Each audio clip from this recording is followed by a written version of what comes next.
Hello বন্ধুরা, তো কিছুদিন যাবত দেখা যাচ্ছে যে ফ্রি ফায়ার গেমে শুধু লোডিং সমস্যা। তো আজকের এই ভিডিওটাতে দেখাবো কিভাবে এই লোডিং সমস্যার সমাধান করে গেম খেলবেন। ঠিক আছে, তো এই লোডিং সমস্যার সমাধান করার জন্য আপনাদেরকে একটি অ্যাপস ইনস্টল করতে হবে। আর না হলে যাদের এফএল সিটিং অন করা আছে তারা তো এমনিতেই কোনো ভিপিএন ছাড়াই খেলতে পারবেন। ঠিক আছে, তো অনেকেরই আবার কোনো ভিপিএন দিয়েও ঢুকাচ্ছে না। তো এই প্রবলেমটি কীভাবে সমাধান করবেন তা আপনাদেরকে দেখাই দেবো। তো আপনারা কেউ ভিডিওটি স্কিপ করবেন না। ঠিক আছে, স্কিপ করলে আপনারা বুঝতে পারবেন না, তাহলে আবার নতুন করে সেই একই প্রবলেম দেখা দেবে। তো এইটি বাংলাদেশে বর্তমানে ব্যান অবস্থায় আছে ফ্রি ফায়ার। তো অফিসিয়ালভাবে এখনও আনব্যান করা হয় নাই। বিশেষ করে রবি এবং এয়ারটেল সিমের যে নেটওয়ার্ক দিয়ে আপনারা গেম খেলেন, বিশেষ করে এই সিম দুটাতেই বেশি প্রবলেম দেখা দিচ্ছে।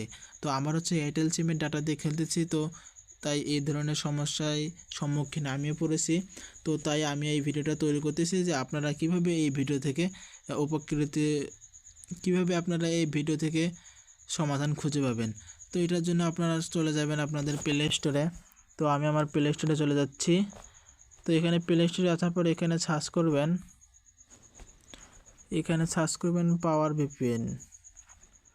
ঠিক আছে, পাওয়ার ভিপিএন সার্চ করার পরে এই যে ভিপিএনটা আছে, তো আমার এটা ইনস্টল করা আছে। তো এটা এখন আমি ওপেন করে দেবো। ঠিক আছে, তো এখানে একটা অ্যাড দেবে, অ্যাডটা স্কিপ করে দেবেন। তারপরে এখানে ভিপিএনে সিলেক্ট করে দেবেন। সিলেক্ট করে দেওয়ার পর এখানে দেবেন হচ্ছে জাপান 1, তারপরে ভিপিএনটা অন করে দেবেন। তো ভিপিএনটা অন হওয়ার পর আপনারা আপনাদের গেমের মধ্যে ঢুকে যাবেন। তো দেখেন, গেমের মধ্যে ঢোকার সাথে সাথেই কিন্তু এখন আপনারা গেমে খেলতে পারবেন।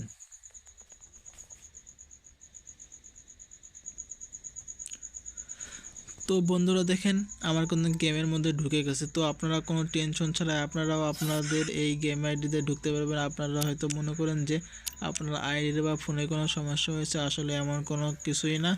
তো আমি অনেক দিন ধরে গেম খেলি না, তো আজকে এই সমস্যাটার সমাধান করার জন্য আমি গেমটা ইনস্টল করে আবার নতুন করে এই সমস্যার সমাধান করে আমিও ঢুকলাম। তাই আমার সব কিছুই ডাউনলোড দেওয়া নেই। তো এখন আমি সব কিছু ডাউনলোড দিয়ে গেম খেলা শুরু করে দেবো।